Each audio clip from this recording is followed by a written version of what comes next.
કમોસમી વરસાદને પગલે વાઘોડિયા તાલુકામાં બાગાયતી પાકને મોટું નુકસાન થવા પામ્યું છે। કેળના ખેતરમાં વાવાઝોડાનું બુલડોઝર ફરી વળતા કેળના અનેક વૃક્ષો ધરાશાયી થયા હતા। મહા મહેનતે તૈયાર કરાયેલ કેળનો પાકનો સોથ વળી જતા ખેડૂતોને મોટો આર્થિક ફટકો પડ્યો હતો। કેળના વૃક્ષોને થયેલા નુકસાનીના દ્રશ્યો સામે આવ્યા છે, જેમાં જોઈ શકાય છે કે ભારે પવન ફૂંકાવાને પગલે અનેક વૃક્ષો જમીનદોસ્ત થયા છે।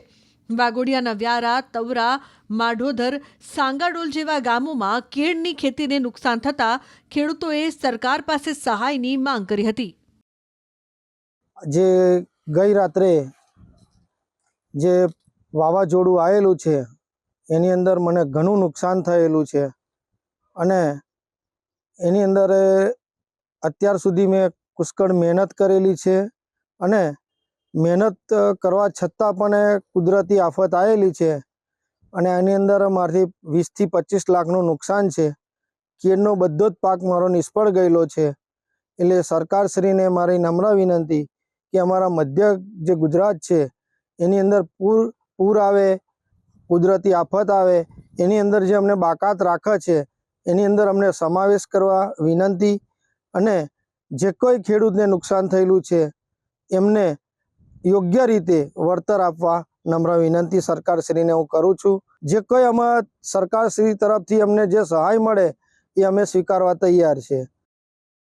કમોસમી વરસાદને પગલે વાઘોડિયા તાલુકામાં બાગાયતી પાકને મોટું નુકસાન થવા પામ્યું છે।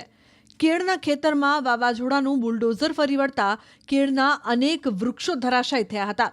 મહા મહેનતે તૈયાર કરાયેલ કેળનો પાકનો સોથ વળી જતા ખેડૂતોને મોટો આર્થિક ફટકો પડ્યો હતો।